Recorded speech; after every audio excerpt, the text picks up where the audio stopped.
middle, Bill Rabinowitz.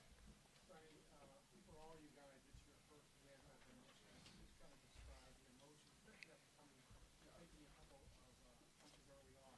How that gone? Yeah, it feels good. I think before this game we talked about, not caring what happened in the past, saying that this team's different, and going out there play for the love of your brother, not for the hate of the other team. And I thought we did that today.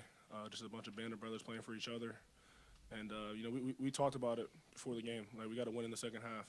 We had a few games the past few years we lost the second half, so that was a big thing. We came in the second half and whooped them. Over to his left, Tim May. Yeah, Sonny, the way the game first started, they had some success. What did you guys just batten down from there? Yeah, I mean, you get to the sideline, clean it up. I mean, I think a lot of the stuff was, mistakes on our side of the ball. Not necessarily they're just dominating us or they're just out physicaling us or anything like that. It was just our own mistakes. How much did you want this victory? I mean, you're a guy. You're still an elite. Man, for me, fourth-year guy, I was 0-3 coming to this game, so I really wanted it. But, I think we're going to enjoy this one, but we're more excited about the future and what's coming up next. Over here to the left, Austin Ward. Sonny, can you describe the emotions you feel? I know that you guys are enamored with the process. You already said you're thinking about the next thing, but also earlier in the week you were talking about growing up in Columbus. You had won this team before. Has any of that sunk in? What are you processing right now? Yeah, I mean, I remember I was in the fourth quarter. I was talking to Peyton Pierce on the bench, and I'm like, man, playing in the game right now. Both teams trying to get to the Big Ten championship. It's snowing. It's end of November. Like, it's the stuff you dream about. So, kind of daydreaming a little bit on the sideline, but it means so much. Being a Columbus kid, been a Buckeye fan since I was a kid, so it's awesome. Rob Aller, the dispatch. How happy are you for Coach Day? So happy for him. Coach Day is an amazing leader. He's an amazing coach. I think a lot of people had stuff to say about this game when it comes to him, and I think he proved the point today. Cameron Teague Robinson, the athletic. Obviously you get this kind of weight off your shoulder. What's going to win like this team for you guys conference-wise?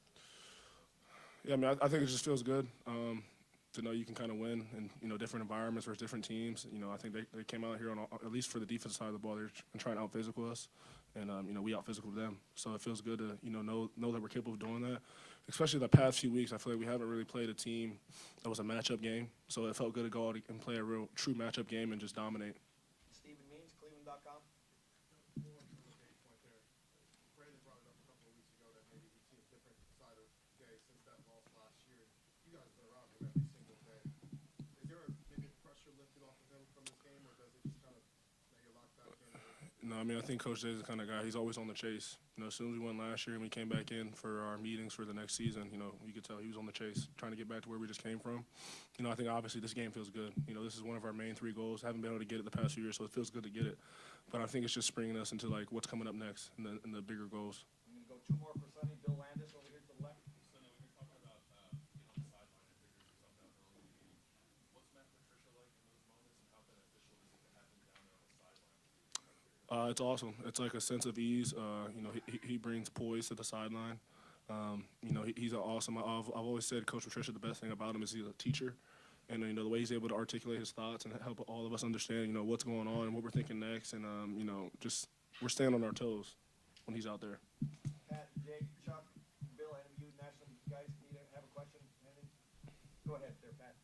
What has made this defense take that step up this season? I think a lot has to do with Coach Patricia. I think he's a great coach, great teacher. He's making us a smarter defense. He does a good job teaching fundamentals, and then that kind of just sprinkles down through all the rest of the coaches. So he's done an amazing job, and then just instilling the mindset. Yeah, maybe one more. Anybody? Jeff, go ahead. I got you, Chuck. Yeah, I mean, I knew they were kind of trying to figure out if they're going to play or not, but I think we had a lot of confidence going into the game whether they played or not. At least for the defense side of the ball, we felt like we were going to win the game on the defense no matter what. But obviously having 2 elite receivers out there helps a lot. And final question, Chuck Culpepper. Has it become the kind of defense where if they had scored a late, meaningless touchdown, you'd have still been mad over it? Yeah, of course. Yeah, we're mad about every point. We don't want to give anyone anything. We got to make them earn it. Sonny, thank you very much.